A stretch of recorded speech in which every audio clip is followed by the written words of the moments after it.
Okay, so we are just back from our lovely conversation with Alison Coward, and I've certainly got a lot of ideas going on in my head, but I'm wondering what your first impressions are, Nathalie. Oh, I adore Alison. So I'll start with one of the qualities that I really appreciate in her, which is this idea of always figuring things out and this idea of continuous improvement, and how the way that she described her journey to this point is also about a balancing of what that means. So when she talked about being a recovering perfectionist and that constant kind of busyness and speed, and you're mentioning the superegoic drive, like the shoulds, the must, and then moving towards self-advocacy, that sometimes that improvement, quote unquote improvement, can actually mean a slowing down. It can mean assessing where your drive is coming from and to what end. And there's something really compassionate about that. So also that element around compassionate growth. So not just kind of always setting the bar higher and higher and higher, but taking the time to get to know yourself better and choosing how to live from perhaps a more informed place from within. That's covering quite a few points, I think. But what There about was a you? lot in it. I mean, I feel like it was a really meaty interview in that way, partly because of who she is and how honest she was, but the work that she does in workshop facilitation kind of really lent itself to, you have to be insightful and you have to be aligned with yourself. But also her realization that maybe she wasn't aware of how in her head she was before the illness. So I think one of the things that strikes me is how a major external life event can really change things for people. And I know it's kind of a cliche story that, I'm glad I got cancer because it taught me blah, blah, blah, or whatever it is. And that is a bit pat. And I'm not saying that, but oftentimes a major relationship breakdown, the loss of a company, a physical illness, some kind of really something tragic that happens, something that undermines the way you know yourself, can really be an opportunity to move through and learn something. And I guess part of maybe in our conversations, I'll be curious about how we can do that without needing those things to push us in the right direction. But if those things are going to happen, like to be able to use them, and I'm sure we can all draw on those experiences. But I feel like, that transformation that stuck out for me was kind of moving out from the head and down into the body, being able to distinguish more, though still struggling with, as we all do, that super egoic side and the more self-compassionate side. But also how one takes a group facilitation role in managing their own self parts, right? Because I think in a number of ways that came up a lot, right? Yeah, the constellation of selves. Yes.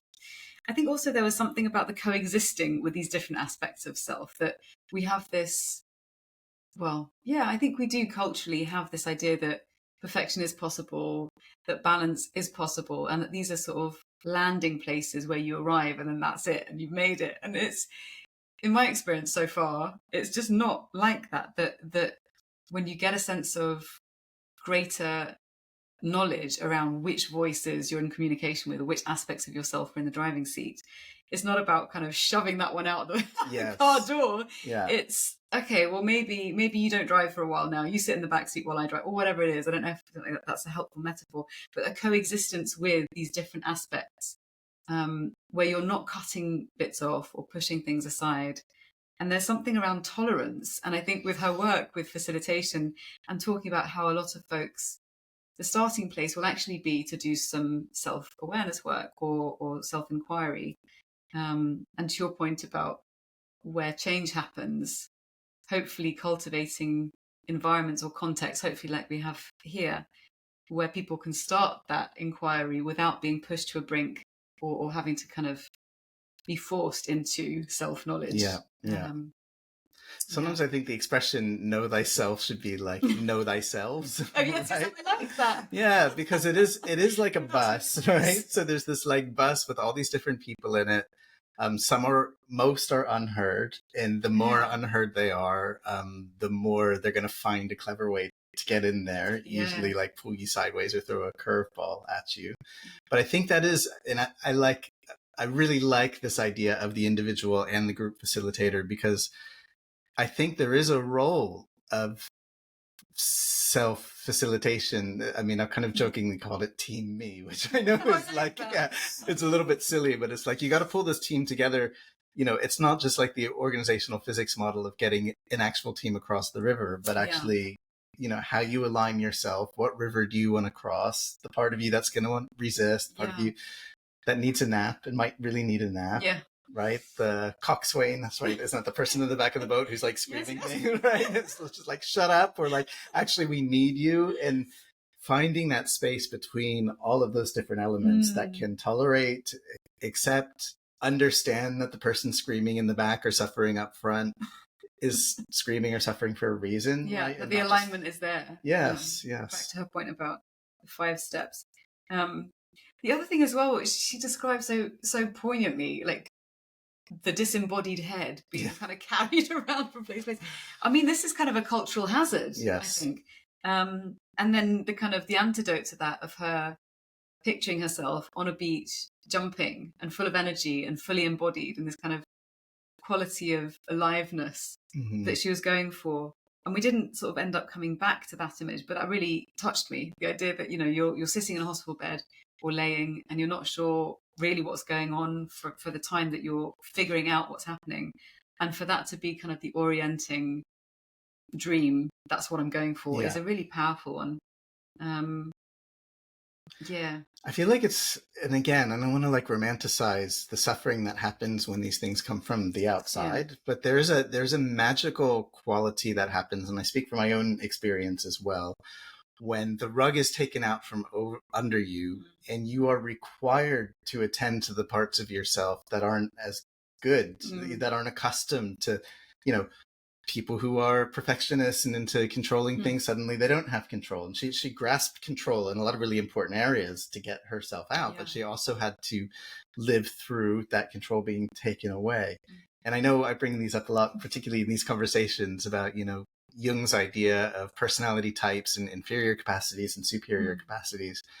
If we're not challenged from the outside, we just tend to lean on our superior capacities and we don't force ourselves to lean into the inferior ones, right? It's like only when we have to, which is also why it's so important, if you can, not to wait for this, but practice, right? Like, yeah. Go to the gym before you really...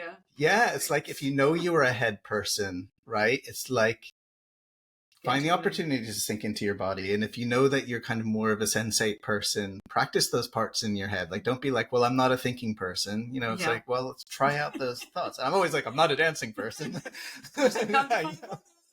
I just try to get me to 5 rhythms all. Yes. But like, if I were to take my own advice, which I'm reluctant to do in this case. That's the point, that there's a reluctance, isn't it? It's like, it's bloody uncomfortable. Yes.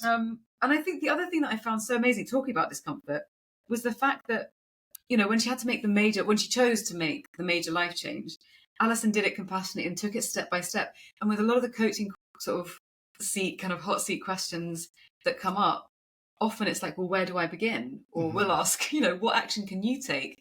And it doesn't have to be that grand vision of, I want to be a full-time photographer. It can literally just be, I'd quite like to go for a stroll and take my camera out with me and take one photo. Yes. That there was really kind of a sense of, at least I felt like, this tender possibility of taking one step at a time, and then over the course of 7 years, suddenly realizing that you've rewritten the rhythm of your life through that commitment, and she sort of, as Alison was saying, like, promise that she's keeping to herself. Which is really very moving, and that self-advocacy piece. I thought it was also really enlightening in the workshop work, you know, when we said, what is that, you know, what are one of the keys there? And she says it's self-awareness. So, right, you've got to be aware that you're the head person, or you have to be aware that you're the person who wants to get the boat moving. And a lot of us aren't, you know, a lot of us are just kind of plugged into that doing thing and taking that step back and saying, you know, what is driving me here, right? And that difference between that, again, that superegoic must drive. And even like, I mean, I would say, even though we're doing a form of coaching in these works, there is a really pernicious kind of coaching that is out there in the world, which is completely collusive with superegoic goals, right? So it's like, help me achieve my aim. Yes. right? And then there's a whole series of systems that then come into place to help someone achieve that aim without that first step, which is whose aim is it really? Why is this aim? And part of that, yeah, comes from the psychotherapy world of exploration, but I think you cannot get on board progressing somewhere that you haven't adequately thought through, right? Because if it's somebody else's aim you're fulfilling, whether it's professionally or educationally, you're causing trouble because you're just doubling down. And you're going to resist it. I had this experience with a coach at some point, and there was kind of like it was an aim towards a specific element of my business that I was developing, and I was getting like developing the thing, and I got to the point where I was like, I'm really hating this. I don't want to be doing this. I was reluctant to, I felt this building up storm. And it was precisely that. It was like, I don't want to be climbing this mountain. I don't want, until the voice got really loud. And it was literally that sense of, I don't want to be doing this little kid me version. That was like, no. And the point was to just kind of stop and listen and be like, okay, well, maybe the practice is working. It's just that we're not orienting in the direction where I want to be heading. And I think that was it. And so there's that question of, are you actually putting all of your efforts taking yourself down a road that you'd really rather not go? Yes. It's like, we all have to do shit that we don't want to do, but it's more than that. It's like, if you're carrying a heavy backpack and supplies on a path that you want to be treading, that's a completely different thing to taking that backpack or taking some of the shit out of the backpack and going down the road that you really don't want to go. Yeah. Like, I'm thinking about the Steve Watson interview that we did where, he was on this very well paved road towards, NHS administration, right? And then had this calling to go another direction, made the space to go in that direction. And I think one of the things that I'm pulling out of this interview and a lot of them is the quality of listening. So like, what are you listening into? Are you listening into this received superegoic direction? Yeah. Right? This is like, in one of our coachees is what, had a parental message, which was, once you start something, you finish it, right? And it's just like, well, actually, you can reassess that, like maybe not finish it if it's not the right thing. Maybe it's okay not to be a perfectionist. Maybe it's okay to not. And then other people who struggle with the other side of that, which is I allow myself too much of my immediate pleasures and I'm not putting myself in the discomfort of pursuing something. And where you hear that voice, like how you get directed is so important. And it's very nuanced, isn't it? It's so nuanced. Like what one should and then it could also be so context dependent. Like, when you're talking about self-advocacy, the superegoic, and then the kind of like the kind of castigation. In some parts of my life, I definitely recognize that with food, for instance. Like, I should not eat this, and then the other part's like, I'm going to eat it. And then in other areas, I'm very mature about the whole thing. And so there is also this kind of, it's not just a constellation of selves. They also show up within specific contexts that bring to bear certain pressures or leniences that then kind of put pressure in different parts. So it's messy. It makes me think of the MBTI. Oh God, no. MBTI free zone. We have a little MBTI thing, but the MBTI thing is very context. I'm not going to get into it, but I'm just saying it's context dependent, and this is in the issue around like people identifying. Oh, we didn't go down that road about identifying with an illness. Oh, we didn't. Yes, that's true. We picked that up, but like you can be introverted in a certain situation and extroverted in another situation. But the Big Five does speak to that too. It's a different register of experience between what is validated and what is meaningful, but we'll save that conversation for another time. But I think actually, but let's not like lose the main point, which is I'm making with the important point. I don't know. Yes, which is you can show up in different ways in different contexts. So I'm quite extroverted. In some contexts, I'll be introverted, and likewise for you, there might be points where maybe you're more conscientious, and other points where you're less. We're movable creatures. We're not just fixed in one specific set of traits. Like these things do change depending on the context in which we find ourselves. For sure. And speaking of fixed, I want to think a little bit about resource. And I mentioned this book, Immunity to Change, which I really highly recommend. Highly validated. It's a Harvard psychologist. You like that?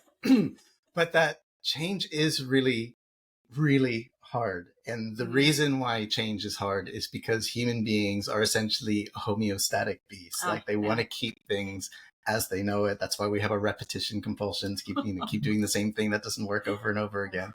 It's scary to step out of that. And it's not an easy read, and I would not suggest you get it on an audiobook, because you actually really need to read the words and engage with it. But there's a system in really identifying why you want to make those changes, the beliefs you have about why you might be avoiding making those changes. A little bit cognitive behavioral, but it goes a bit deeper. You can also get kind of an accountability partner to work through that system with, who can ask you the right sorts of questions. But just to accept that if you want to make a change, listen to the right voice, and then get any kind of support you can to make that thing go forward. And there's lots of resources out there to do that. And I think a key point to make, and obviously this kind of feeds into why we're doing this as well, is that it's much easier often to make change when you're doing it in relationship, in community, with people who can support one another. It's much harder to go alone in many cases. So, yeah. Yeah. And I think that's another personality type in a way, isn't it? They're the people who will just like charge forward independently and I'm never going to ask for help. And then the people who are resistant to charging forward independently and always asking for help and advice before moving on. Even those of us, hand up, does charge forward, which I do often, it can get lonely. And then it's like there's only so much fuel you can put in your own little tank. Whereas if you're kind of in a fleet and your fuel tank gets a bit low, other people can top it up. So yes, for sure. You know, and then obviously Alison's book, which I highly recommend. I have had the chance to look into it. I put a little endorsement for it, as you will see, hopefully, if it gets onto the cover. It might not. Workshop Culture, A Guide to Building Teams That Thrive. It's really good. It's really good. She's fantastic. So we'll include that in the show notes as well. And then I think we need to include something in the show notes about super egoic versus self-advocacy type of motivational shoves. Yes, we will point you in the direction of what the distinction is between should and must bit, and what might be more of a kind of a calling. Also, not to throw competition directly in Alison's way, but I did mention organizational physics as well. Lex Cisney, and we can put a link to that too, which is just another model. I mean, there's so many different models about how people work with each other, and it's really about identifying the one that kind of matches you. That you can understand. Is there anything that we've missed that we need to include in this section, or are we? I think there's probably a ton more. Just like I could have talked to her for an hour more, but I think that might cover it for the present. All right. Yeah. Well, thank you for taking the time to shop with us, and we're really looking forward to sharing more with you. See you at the next one.